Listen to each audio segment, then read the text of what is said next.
अर्जुन, तुम भगवान श्री कृष्ण के शरणागत और प्रिय सखा हो। मैं तुमसे बहुत प्यार करता हूं। जो भगवान श्री हरि का भजन करते हैं, भगवान शंकर अहेतु की कृपा उन पे अपने आप करते हैं। तो जो भगवान शंकर की आराधना करते हैं, हरि अहेतु की कृपा अपने आप करते हैं।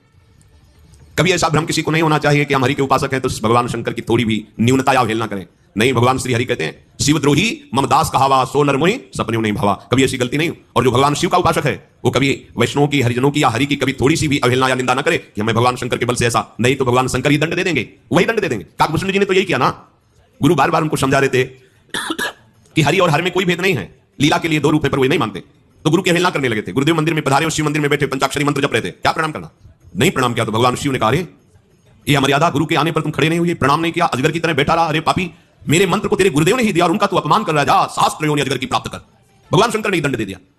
कभी ऐसा ना हो कि कोई अपनी उपासना के बल से अपने ही आराध्य देव के अन्य रूपों की निंदा या अवहेलना करे। तो भगवान शिव तो परम वैष्णवाचार्य सच्ची कहते हैं, उनकी कृपा से ही प्रेम लक्षणा भक्ति मिलती है। और गूढ़ राज से भगवान शंकर अहंकार के अधिष्ठात्र देवता है और हमारे श्री हरि को अहंकार पसंद नहीं, तो अहंकार का अपहरण भगवान शिव ही करते, तभी दैन्यता आती है।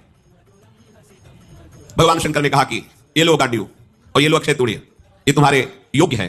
कुंती कुमार, तुम्हारे शरीर में जो चोट पहुंची है, अब तुम कभी ऐसी चोट से व्यथित नहीं होगे। मैंने चोट पहुंचाई, अब कोई इससे भी भारी चोट पहुंचावे तो तुम्हें कभी व्यथा नहीं होगी।